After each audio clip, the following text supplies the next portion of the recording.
Hello, I'm Boyd Hilton. I'm TV editor of Heat Magazine and deputy editor of Pilot TV Magazine, out quarterly, free with Empire. Welcome to this very exciting RTS lunchtime event in which we're looking at the fascinating world of TV brands. How do they find an audience in this increasingly cluttered video landscape? We've got three fantastic guests, three experts to talk about this, all the different areas of this fascinating world of TV brands. And I'm going to talk to them throughout. You can also join in. Please do use the Q&A box on Zoom, and I'll be fed your questions throughout, and I'll try and answer them at the appropriate moment. We've got polls. I'm going to run two polls by you, which you can join in and express your opinions. And I've got slides as well. We've got everything. We're using all the technological capabilities of the wonderful Zoom system. But let me explain what we're talking about today. The fight to be found, heard and consumed is getting more complicated than ever for TV brands. Brand cut-through now means understanding digital platforms, including mobile devices and social platforms. And only last night, the public service broadcasters, BBC, ITV, Channel 4 and Channel 5 got together to air a unique ad reminding us of their unique content as public service broadcasters. Clearly, this is as interesting and fascinating a topic as there is in the world of television. To discuss this, I've got three great panelists. Selma Turajlic is co-founder of Little Dot Studios. For anyone who doesn't know, Little Dot is a digital broadcaster, producer and media network specializing in factual content. They work with both TV networks, brands, license holders and producers to grow and monetize digital audiences. In her former life, she had roles at All3 Media and Celador, in which, among other things, she was responsible for the digital licensing for formats like Who Wants to Be a Millionaire? And Selma's here today as an expert on how to find audiences on digital platforms. Welcome, Selma. And typically Selma is on mute. Thank you for having me. Just checking, there you go. And we've got Zaid Al-Qassab, who's the Chief Marketing Officer at Channel 4, where he joined in September. He's responsible for marketing Channel 4's channels and content, as well as their in-house creative agency, 4 Creative. Most recently, he took responsibility for the launch of their new digital content platform, 4 Studios. Zaid has also had a great deal of experience in building and growing more traditional brands, having spent 4 years as CMO at BT and 20 years at Procter & Gamble, working on fast-moving consumer products such as Gillette. Zaid's here today to represent how a traditional broadcaster, in heavy quotes, is talking to the new world. Hello, Zaid. Hello, everyone. And finally, we have Rob Campbell, Executive Strategy Director at RGA, one of the world's leading advertising and marketing agencies, where he uses over 30 years of experience to help some of the world's biggest brands to grow and transform. Rob is currently running the EMEA region, but for 25 years, he lived and worked in the US, China, Hong Kong, Australia, and Singapore, working with brands such as Nike, Virgin Atlantic, and, best of all, Metallica. Rob is here today to offer an alternative perspective and to share how the channels might learn from how other brands drive consumer choice. Hello, Rob, and congratulations on your fantastic Doctor Who TARDIS backdrop. Thank you, and thank you for making me feel so old. I appreciate it. Apologies. I'm really old as well. We're all. Don't worry. And we're not deliberately all wearing trendy media glasses. This is just who we are right now. Let's start with let's start the discussion with looking at how can channel brands engage with audiences that are increasingly fragmented across devices, etc.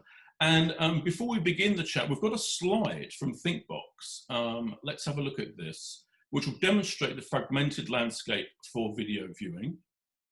And I think the most obvious thing to pick out about this slide is that it's showing 63% of average individuals' video viewing per day last year was spent watching linear or time-shifted TV. That's the big circle on the outside.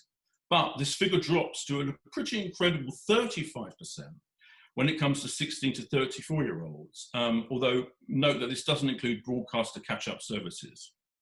So I think that's a pretty interesting slide there. And I also make the point that online adult XXX video, as it's called, is a mere kind of 2.93% in each case. We won't need to go into that in any great depth. so that they can take in that slide. And let me begin by asking Zaid, are you worried about this change in young people viewing? And is the traditional view on prominence, i.e. the position of the traditional channels at the top of the remote control and at the top of the EPGs, simply outdated now in these times of Facebook Watch, Amazon Alexa, etc.? Well, there's two questions there, really. I think that the first one is on prominence, where Channel 4's view is pretty well known, I think. You know, we provide a service, a regulated service. We have to ensure balance. We have to represent the whole of UK life, and a number of other things that we have to do. And we think that prominence should be the guaranteed outcome of providing that regulated service. And I don't think there's anyone who disagrees with that principle. What we're really talking about is the fact that what prominence meant when things were set up many years ago hasn't kept pace with technology and times, and we believe that needs to be updated rather than the principle changed. Let's leave that aside, because I think the most important answer to the question of engaging with fragmented audiences in lots of devices and new use of technology is the same answer that's always existed for content, which is there is no replacement for engaging relevant content and reaching people where they want to be reached. It's a crowded marketplace, it's highly competitive, and you've got to make stuff that people want to watch. And I honestly believe that if you do that, you do cut through anyway.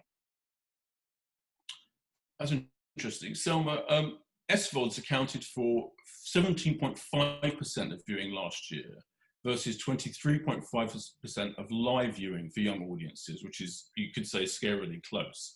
Are some TV brands doing this better, and why do you think that is?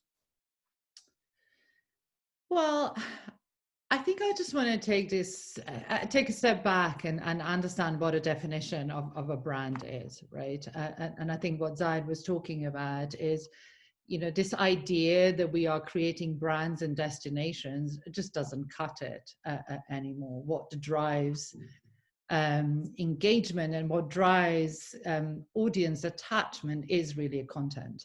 And that content has to be made available wherever that content exists. So if we're talking about traditional linear TV brands, it is really complicated, a landscape and ecosystem.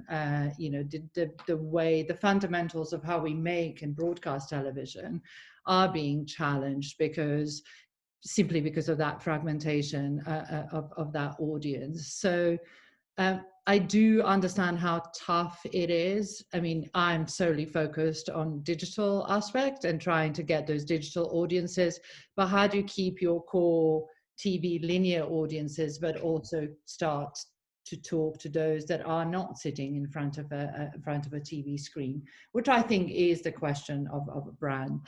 The second aspect of it is really the way we finance content. Right? I mean, the landscape has become so complex, and I think the relationships are becoming way more complex. So, you know, the co-pros and you know, a TV brand starting on Channel 4 and then being picked up by Netflix, and we only know it as a Netflix, is the reality of a giant who spends $8 billion on content annually. So it ends up with so much noise out there, it ends up being a default brand. So I'm not really answering your question. I think we all trying to figure out, you know, how do we get heard and how do we make those meaningful connections with audiences and make them our audiences, really, rather than just an independent communities that form around, you know, piece of narrative that's being put out there. That is interesting, isn't it? Because co-productions, I do feel like, for example, The End of the Effing World, which was on Channel 4, I think it was on all four originally, then Channel 4, and Netflix globally, wasn't it? And I do feel like a lot of people watching that show just consider it to be a Netflix show. And so, you know, I wonder whether it's the show, it's the brand of the show, it's the content itself that is now the main thing that people think about, rather than channel brands. Well, you say that, but The End of the Fucking World Series 2 was our most successful youth drama and most successful all four viewed youth skewing programme last year, despite Series 1, which originally was on Channel 4, having been on Netflix for a while. People can come to Channel 4 and find it. Yes, it's a known property, but that really underplays the role that brands play in being marks of quality and curators of content. In a world of massive choice of different platforms and different content, you need brands more than ever, not less than ever. That's how you know what to trust and what to watch. It's all very well with an existing show that's already built credibility and you've heard of, but with the plethora of new shows out there, you don't watch those unless they're coming from a trusted brand. Sorry, go on, Selma. Can I ask a question? Did you do something differently with, the way you released season 1 versus season 2? Because I think that's really, no one can compare. Netflix, what a nightmare, right? A global platform, so much money. They have an absolute freedom to release stuff in the way they want to release it. I'm just interested to know whether you've done something differently. Well, we certainly think about how people have encountered shows before we air them on Channel 4. The latest series of Friday Night Dinner would be a fantastic example. It's many series into its run, and we were aware that a lot of our back catalogue was on Netflix, and so we knew there was a potential audience out there. We used that information in how we marketed it, and we ended up with the highest rating comedy show for a decade on Channel 4. You have to understand your audience. You have to understand where they've encountered things and what they think about them. But it doesn't, in my view, change your chances of success if you do things right. And it doesn't change the importance of the Channel 4 brand as a badge of why you might find it's acceptable to delve into some area you've not been before. Interesting. Rob, do you think it matters, for example, if a young person watching something on Netflix that was a co-production with Channel 4, does it matter which channel it was originally on and which channel they associate it with? Are we looking at this in a kind of old-fashioned way? Well, I think what I found quite interesting is that it feels like everyone's trying to find like one master plan to solve everything, and that's how it should all be. I wholly and solely believe in the importance and value of a brand. Otherwise, I should be fired immediately. But what I also think is really important is the acknowledgement that, I'm sure we're going to talk a lot about Netflix. And I think quite often, people miss the point, because you don't have to be Netflix to have a successful program. I do believe that you need to have a brand. I think a master brand, or however you want to call about it, does have a real role. I think one of the fundamental problems, though, is that and I apologize for my naivety of the industry, but the way the industry tends to operate feels very much like the record industry used to be, and how the film industry, which is, let's just throw loads of stuff and hope something sticks and get there. And we use words like relevance, and even that's wrong. And I think part of it is the issue is not actually knowing who the audience are. We have quite a superficial transactional understanding. Great brands know very clearly who their audience are and where they're going rather than where they currently are, and they attract. Obviously, the models of that in terms of business have huge implications on it. But what I find interesting is that if you build up consistency over time, then the brand, to Zaid's point, has a disproportionate amount of influence of people being pulled in. Netflix have enjoyed that. And ironically, looking at Netflix now, the amount of shows that they have of quality versus the amount of just stuff they shove out, it's going to be interesting to see how long the elasticity of that brand lasts. But I think content obviously is important, but I also believe that too many people just use that as the excuse to churn any stuff out. If you look at Apple, they've got a lot of money to spend and they're having a hard time right now. So I do think there is something about going beyond just a content platform and understanding what the source and soul of a brand actually is, and the positioning and who they're appealing to. And you used a really important phrase, Rob, consistency over time, which sounds like a simple thing. It's really not. Channel 4 knows exactly what it stands for in terms of content. It's a brand that champions diversity, unheard voices, that is constantly taking risks and challenging, where you don't expect the norm, it's not mainstream, you know exactly what it is, and yet tries to produce entertaining, engaging, and broadly accessible stuff despite all of that. So that's a hard balance to find, and because we found that balance for decades, people know that's what we're for. Yeah.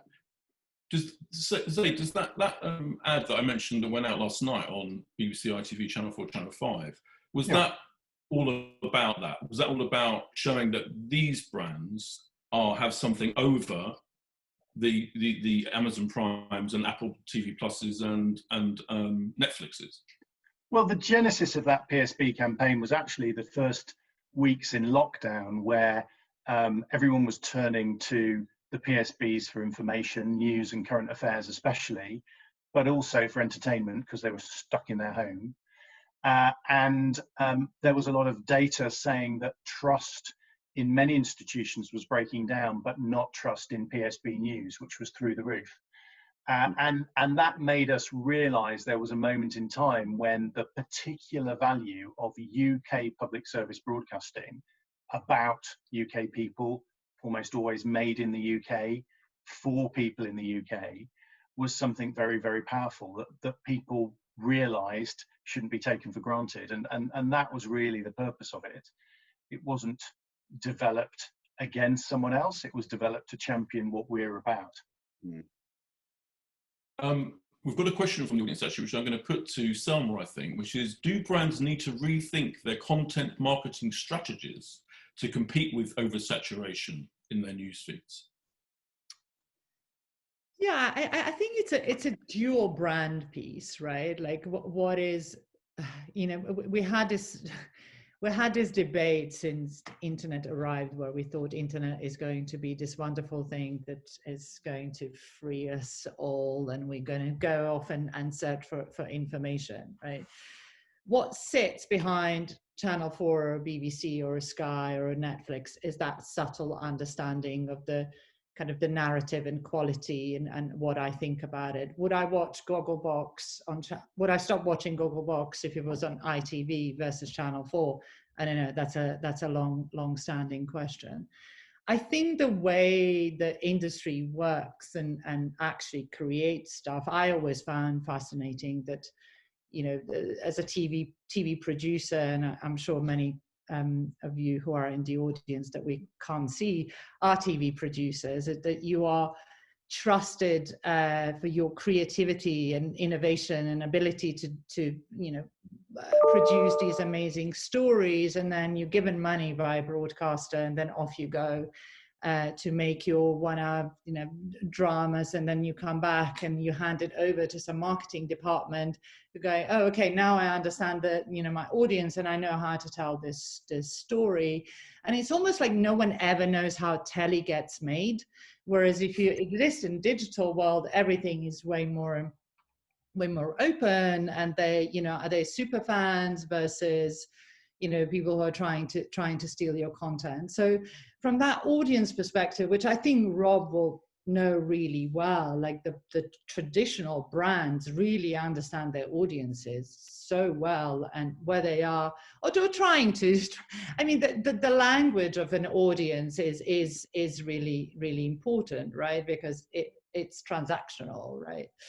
And I think that overall understanding of where do I put my imprint, I think that's where social becomes really, really important. And that level of acceptance that, you know, doesn't matter what you have nowadays, you know, no one is just going to go straight to your website to watch stuff. You've got to touch them wherever they exist. So yes, the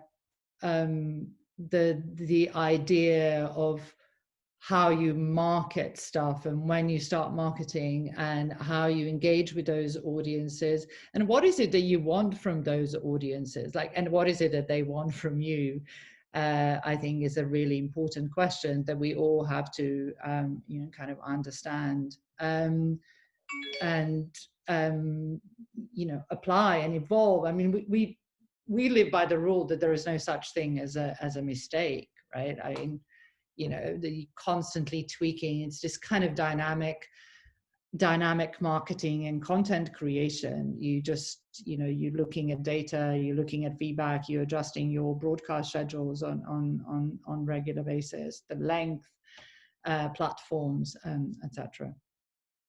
Rob, you were talking about, good, sorry, go on. What were you going to say? No, I was just going to say, to answer Selma's point, in my experience, which is a long time,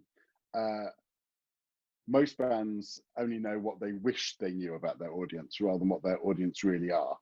And so they talk at them that's why for me, I feel there's a fundamental difference between relevance and resonance. Relevance is trying to make it appealing, resonance does. When I lived in America, I did quite a lot of work with Hulu. One of the things I found really interesting, I talked to a producer there and he said, the days of a show like Friends are over, because that was just mass marketing for all intents and purposes. But now we have so much ability to get so nuanced with different audiences that those shows will just not exist anymore. And I think part of the do I think someone, to someone's point, will not watch Bake Off if it changes channel? Well, I mean, I can tell you, I moved from China back to England. I've been away for 25 years. And what I can honestly say is that when my wife is a professional cake designer, which is a thing apparently. But when we watched it previously, it was like, I couldn't give a damn about Mary Berry and all that sacrilege. But when I saw it on Channel 4 and I just saw the way that they'd done it, I felt they enhanced the universe of what Bake Off was. And again, I feel, to Zaid's point, that was Channel 4's imprint on it. And so I think there's a lot of aspects where there is a fundamental difference from Channel 4 to ITV to Netflix. I do think that. I feel Netflix is more generic now than any of the others. And that's what I find because really... they have so much content. They have so much content. And I think what Netflix are using a Halo brand strategy, which is, these are our key things that when they do it. This is in some respects the golden age of TV. People often say it's over. It's phenomenal. And when they get something right, you go, oh my God, that's fantastic. But it's almost to hide the fact that there is a shitload of content there that is just horrific. And I could say that about every network in some respects. But for one, when you position yourself as that pedestal, their filtering is open to debate. And I'm sure they would say, as I've had with clients, we don't make the decisions for our clients. We give them the choice, which is just a bullshit way of just saying we want to be able to just put anything out. That's what I think is going to be really interesting in the wars that are about to happen. Who actually knows who they are versus who wants to pretend they do. It's an interesting point, isn't it, Zaid? Because I guess if you put out, like, Netflix can put out hundreds and hundreds of new shows every year, and if dozens of them aren't great, it doesn't really matter. Whereas if Channel 4 does that, then it becomes a problem, doesn't it? Yeah, but on the other hand, we are trying to achieve something to a smaller audience size than Netflix, to a UK audience that wants challenging, generally youthful, innovative formats and shows. And we don't have to serve the whole world. And I can respect and enjoy watching Netflix for some of the things it does, but it doesn't change the fact that, to me, Channel 4, as both a badge of quality and a brand that tells you what sort of stuff you'll get, and also as a curator, in a sense, it is incredibly valuable to people, and will remain so if we do it well. But if we do it well, means fantastic content that's on brand, that's brilliantly engaging, that reaches people in lots of different ways. So there's a lot of change to keep doing it well. We've had another question from the audience, which is, can platforms such as YouTube, Vimeo, and Amazon Prime help with establishing brands?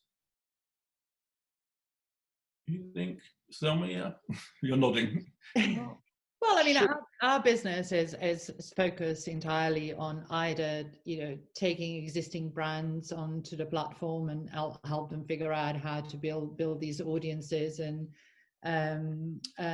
or building brands start on social platforms, which, by the way, is bloody hard work. I mean, I wish I was a broadcaster sometimes, that you have a platform versus hey, here's me and 400 hours of content that goes up every single minute of the day. So I guess the knowledge and kind of trying to understand how do you make premium content on those platforms is really is a challenge. But I think they're really important in an overall ecosystem, or whatever it is, kind of content distribution. Vimeo, say, is just one of those. It was like, hipsterish for filmmakers, by filmmakers, some really, high quality content. I think as a business, their focus and strategy keeps changing.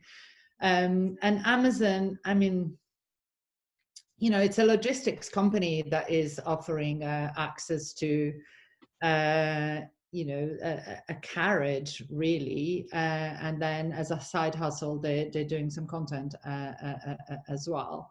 So I think we need to look at Amazon as an overall proposition, and what Amazon as a delivery service of anything really means to us. But as a that's an expensive side hustle.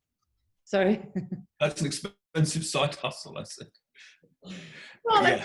It's really interesting, right? That Netflix is technically a tech content company. I mean, although there's a question mark over this glorious algorithm that they're talking about, but they have a focus, right? And it's that speed of market. And yeah, no, you're right. Like we've gone, they're now Walmart of content. Amazon is really just trying to package, right? And it just shows you, I guess, goes into the importance of the brand and focus and curation. Do you go mass market? Do you go niche? Which is why, the TV brands as we know them, with their clarity of vision and who they are, become really important, because, I mean, everyone is now in the business of content making.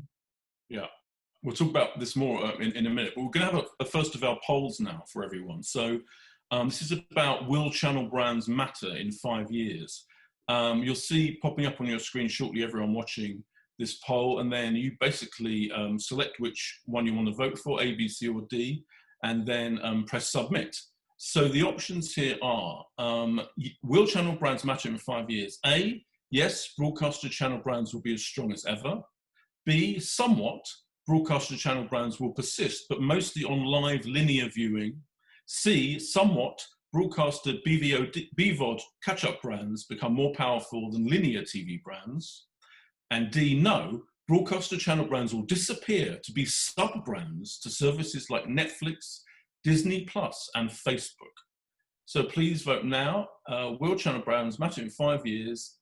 A, B, C, or D? In fact, you'll just click on which one you want to vote for, and we'll get the results soon. Guys, what do you think, though? Rob, what's your feeling about this question? Will channel brands be as strong as ever in 5 years? I mean, if I'm being rude, it's a bullshit question, because rude. That is literally based on, if things don't change, what do you think? And it's like, well, they are going to change. No one knows the answer. And I mean, for me, it's about what's their ambition.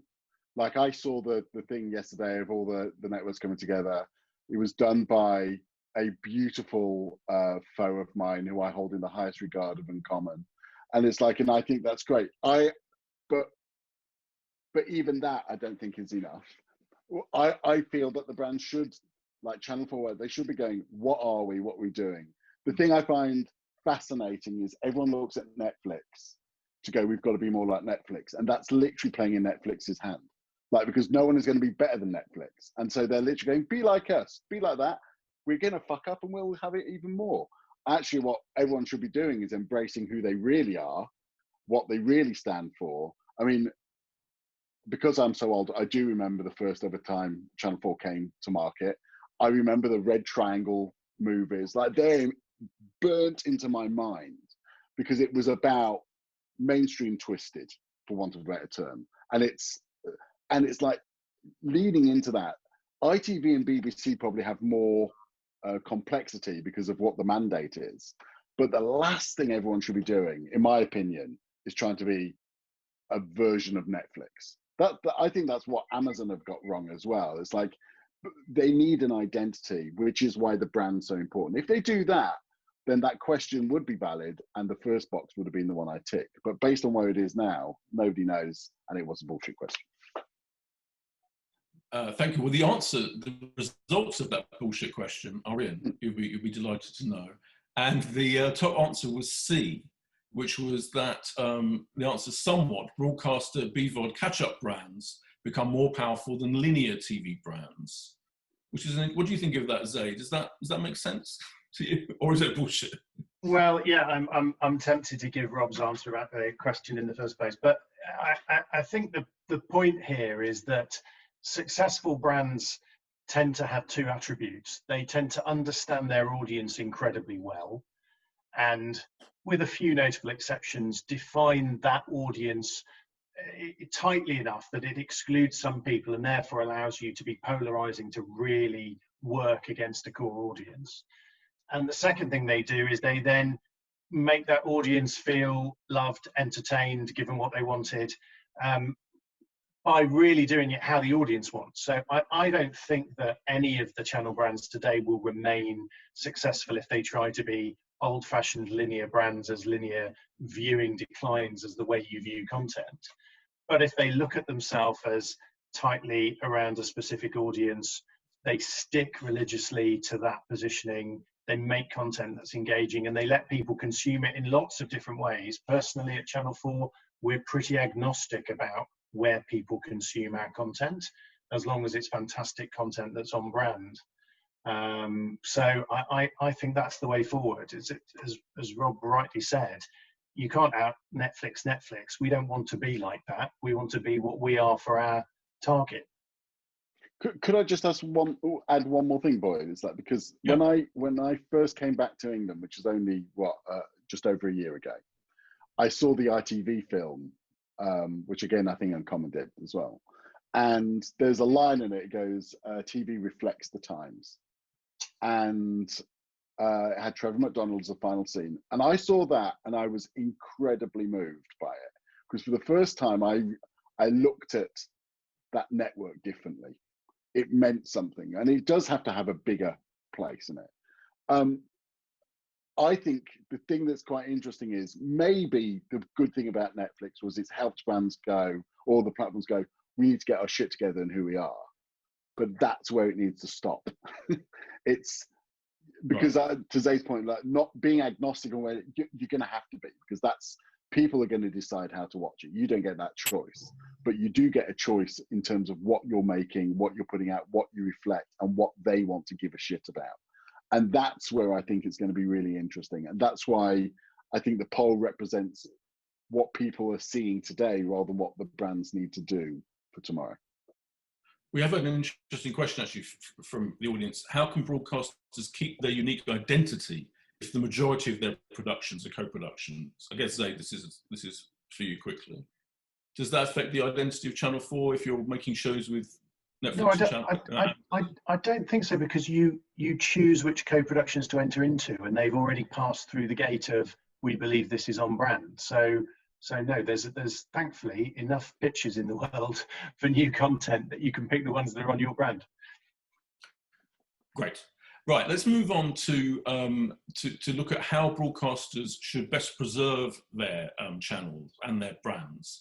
I'm going to start with you, Selma. We hear a lot about audience data these days, and I guess getting data is interesting, and you get more data and you can get more intricate ideas about your audiences than ever. How does Little Dot Studios use data to find audiences, particularly on social?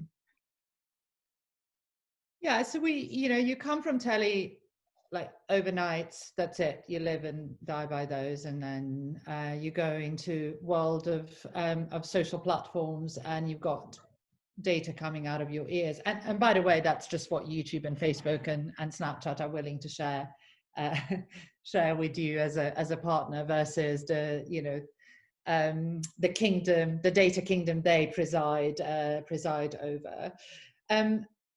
I guess for us, kind of coming from content, when we started Little Dot, it was really we excited about a potential of a change, right? That was very much driven by mobile video viewing, this tailwind behind YouTube, the fact that the tastemakers were changing, and there was a new generation of creators and consumers of content who just behaved in a very, very different way. So there was something exciting about it, and we went on this journey thinking, well, we come from TV, we are digital people, we know how to do this, we know how to make content for social platforms. No, we didn't, absolutely clueless, had to relearn everything. And I think a lot of it is driven by the data and algorithm, and the fact that it's not just about making a piece of content, it's how do you get that content seen, and in an economic landscape that's extremely challenging. So like it or not, you're forced to understand that data. I think often the most often asked question is, do you use data in creativity? We don't really. What it boils down to is the right idea with that digital DNA that understands the audience that we're trying to talk to. What underpins the thinking of the business is really looking at the data and the way we might change the edit or scheduling, choose the type of content that we want to make, the length of it, engagement. So there is a level of analysis that goes into content creation and edit process, but really it's part of who we are. Like everything that we do is underpinned by data. Zaid, you've got your online service All4, which I know uses data. People have to sign in and register. Does that data help find and monetize audiences for you? Is that key? Is that a key element of Channel 4's proposition? Yeah, I mean, All4 is fantastic. We've got amazing first-party data at Channel 4 because there's more than 23 million registered users who are active on All4. Let me give the standard PSB ethical answer first, which is the underpinning of everything we do with data is good governance, which is not just legal, which it must be, but also a transparent value exchange with your audience. So they know what you're doing with your data and they're happy with that, and they're getting something back for it. On that basis, we then use it for all sorts of things, understanding them, for being able to develop better content for them primarily, and a whole other range of ways that we can understand our audiences and serve them better in terms of product improvement and user experience and all sorts of other things. So it's a really important part of the ecosystem. It's not going to go away. It's going to become a more important part of the ecosystem. And when you bear in mind, we've also got the most extensive social media following of any UK media brands. We've got other sources of data which we bring in to also be able to complement that and make content that's just more appealing or that works in the places people want it. And what's the most important type of data that you get? Can you narrow it down to that? What's kind of what helps you the most, if you like? Well, at its heart, you're looking for what sort of content people enjoy and what sort of content produces lots of viewing. Really, if you're thinking about the core of our business model, that's what it is, making stuff that people want to watch. Rob, do you think how important is data? How important is data to brands that you deal with anyway? Do you use it? Is it key, or is actually kind of ignoring it to some extent and focusing on what intrinsically your audience wants? I mean, my problem is that we've interpreted the word data as like this silver bullet of everything. Data is a moment of understanding. And ultimately, I think if you only go with what the data has told you, you're ultimately just being guided by what you're basically trying to move forward through the rearview mirror. Data has a huge value, do not get me wrong, but what it also needs is an understanding, one, of who you are, but two, also where culture is heading and where it's going.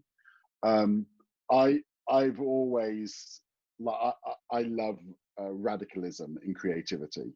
So my job ultimately is to open space for people to play in rather than close it down. So data gives us an understanding of, well, it gives us understanding rather than answers. I don't like when data is used as an answer, because what you end up doing is basically rinse and repeat, rinse and repeat. But when it's understanding and you overlay that with an appreciation of the nuances of what's going on, where culture's heading, it actually opens up the aperture. My problem at the moment is that too many people are using data literally rather than laterally. And that's often why we're in the state we are with so many brands these days. I mean, we had an interesting, we work with various partners who are rights owners and broadcasters and TV brands, essentially helping them manage their program brands on social platforms.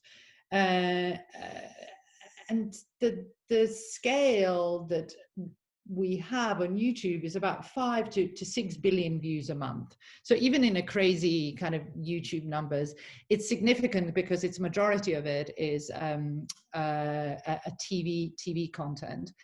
And where we find it really important is spotting trends, because we're kind of randomly making decisions often about, and I agree with Rob, it has to be that creative instinct. And you said it is just a check-in point and justification. It can't tell you what to make and how to make it, but it might point to trends that you wouldn't be aware of. So for example, we found out that, you know, young audiences were engaging with a long-form documentaries that we would have never, ever guessed if we didn't have access to that data, which then led us to, you know, license a bunch of documentaries and start a channel on YouTube that was aggregating good TV 1 hours. And if we didn't have that insight, I don't think we would have done it.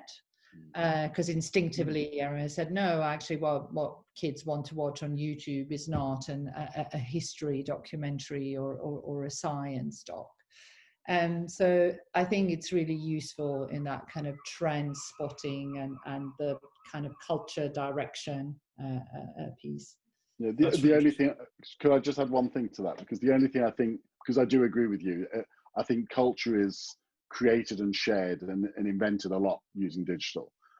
Obviously, digital and normal life is far more fluid than it's ever been.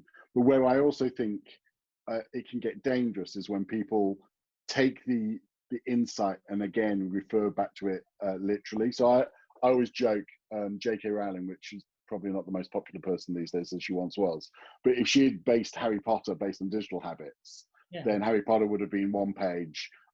We could get into all these areas where it gets messy, and I think that's the point where it's like we've got to have an openness to what's actually being said and understand the nuances. Because I saw in one of the questions someone said is basically challenging Zaid about, I think it's Bake Off. How can that be on Channel 4? Quite frankly, I can't imagine any show that would be more appropriate, because it's about making cakes. Like, it's like that is the sort of twistedness of what's going on. And I think we get too literal on stuff, because those twists and the interesting aspects of what culture's doing, the trends that Selma says are being highlighted, that can form inspiration for what's going on. Too often, though, people want dead certs. And when you want a dead cert, you're basically you're gonna lose quite often.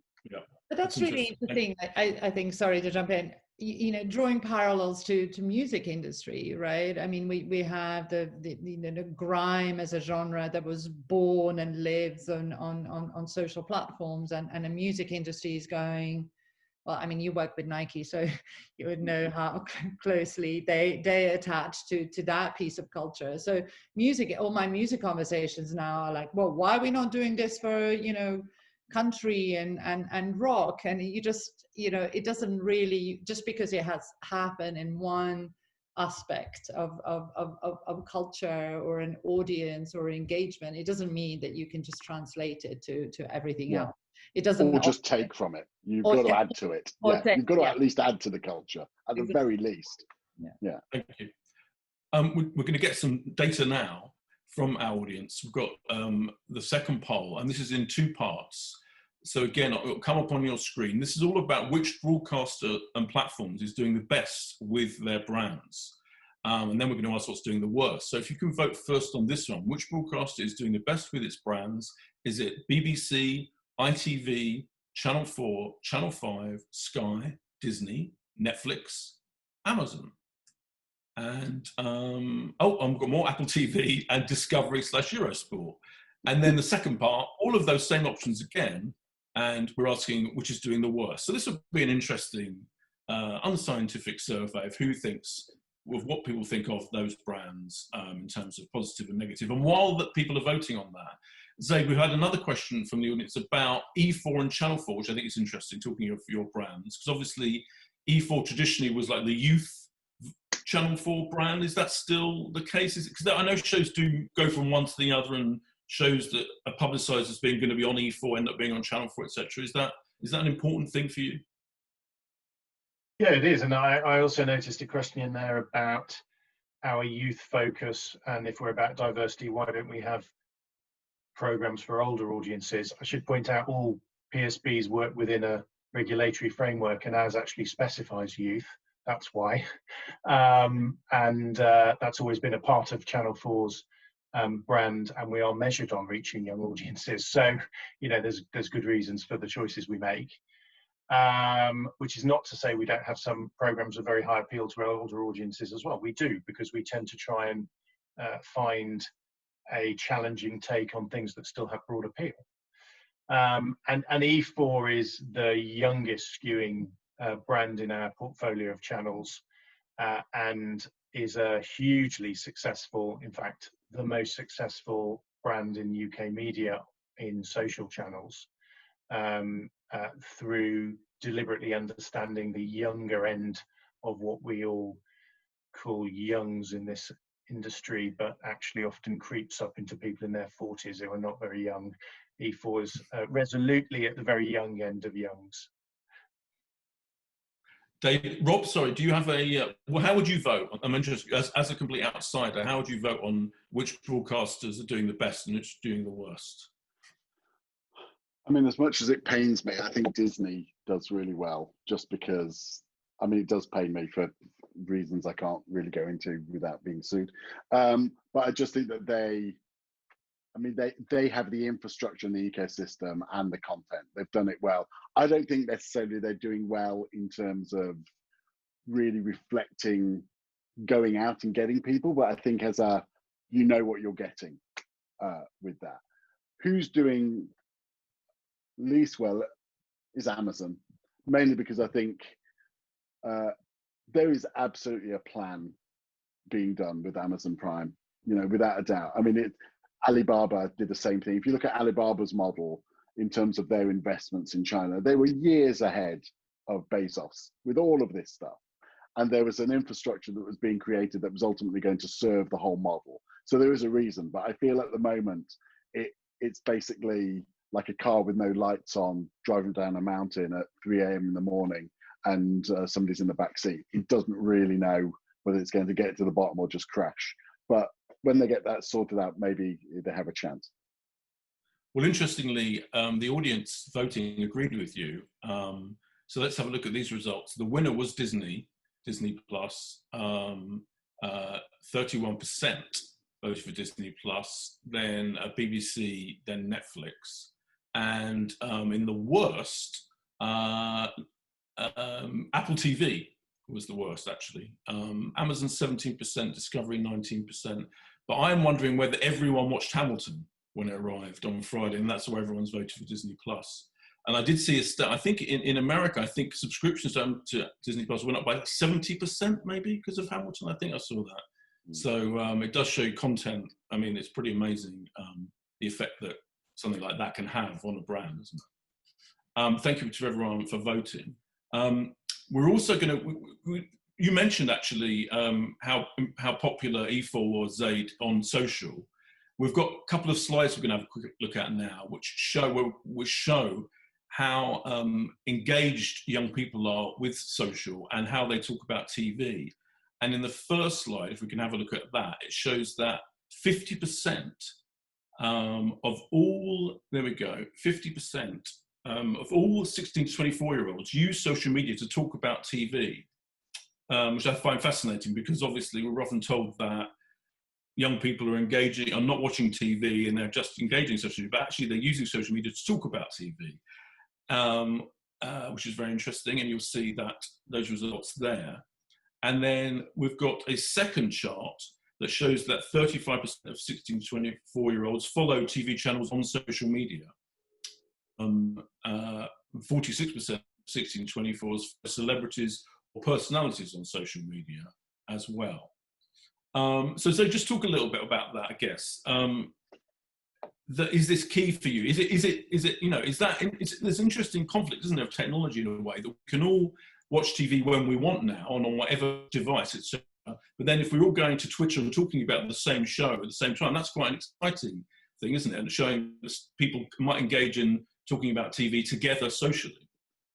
Yeah, I don't think we view it as a conflict at all. I think it comes back to something Rob was saying earlier about really getting under the skin of understanding your audience, not feeding them what you think is right, and recognizing that these things sometimes are substitutes, but sometimes are complementary products.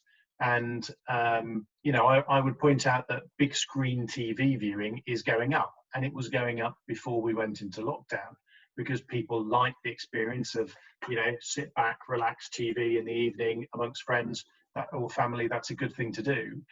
At the same time that viewing on social and on many different devices, by the way, which are, you know, the conduit between the social media and you viewing, was going up as well. So this is about making compelling content and understanding enough about the different channels. Selma was talking earlier about how you do have to learn different rules, you do have to adapt, you do have to be responsive to the data, not follow it out the window, not use it to decide on your creativity, but use it for sensible things like how people view, when they view, and stuff that allows you to make compelling content in different places. But we're pretty agnostic, as I said previously. We got, you know, our flagship news program we're very, very proud of. We have grown immensely on Channel 4 News during lockdown, but there were about 2 billion minutes of Channel 4 News viewed online on social platforms last year, and we're really proud of that. And you know, it reached 300 million people, which don't take a genius to work out means it's got to reach far beyond the UK. So you know, you can be fond of both if they're great ways of reaching people. Selma, what are the main ways, the main opportunities that social provides, do you think, for broadcasters? Well, I mean, there is. I think we touched on that from kind of a marketing perspective. It is an important mix, and they do it well. From a windowing perspective, and the kind of overall value is just trying to understand. I mean, often we engage in conversations around, oh my God, I won't be able to sell my TV show because I've got clips that are all over YouTube. I think the reality is, again, understanding, is that really going to impact your business or not? I mean, majority of work that we do is based on kind of archive or using channels to promote a TV broadcast. The second point that's happening is like YouTube viewing on connected TV is going through the roof. So YouTube is kind of becoming TV. So it has to inevitably become part of you know, kind of your overall content ecosystem. You know, we've done we worked with Channel 4 a few years ago when they were in a process of launching their 4 Shorts platform, like trying to understand what type of content, what is it, how do you engage audiences, and what essentially was a catch-up service. And we experimented quite a lot on early kind of premieres on social, and then trying to drive audiences back to platform. So it's really kind of understanding what that journey is, and what where that piece of content needs to be viewed, and how. So there aren't really specific rules per se, but the reality is that you just got to engage with all of these platforms. Rob, do you have any strong feelings about using social for broadcasters to drive their product, drive their content? I mean, from a personal experience, when I was in China, and I was there for 7 years, YouTube introduced me to a hell of a lot of TV shows that were on the terrestrial channels back in England. So there's a value to that. But I also think when it's your only play, it can get boring after a while as well. I mean, social has incredible power. Some people can use it so well. I think the vast majority of people are quite lazy with it. They see it as free advertising, and they just try and appeal to as many people as possible. And it just doesn't. That's not a strategy. That's just cultural landfill. But I do think that when you understand, it's the basic rules. I mean, for me, it's a broken record for me. It's like you understand the subculture around stuff rather than just broad culture. You understand who you are. And you find ways to actually have a role that adds value to the experience rather than just constantly trying to take. The brands that do that well prosper, but the speed of culture on the internet is faster than most brands feel comfortable with. So part of it is also about allowing that freedom to go ahead, because the moment you try and control it, well, you're doomed, and you'll look actually worse. You're better to put it out and let culture play with it rather than you try and control it. Yeah. I think you've got to approach it as it having a specific DNA. I mean, we are talking a lot about change and kind of diversification in storytelling, and it is a different platform and it moves at different speed. And the reason why the 16 to 34-year-olds are not watching linear TV is not because the content is not good. They're just not in front of linear TV, but they will have connection with your content. You just have to respect the rules by which they play, and expect you to talk to them and present that piece of content, which is very different from the lean back, curated TV experience.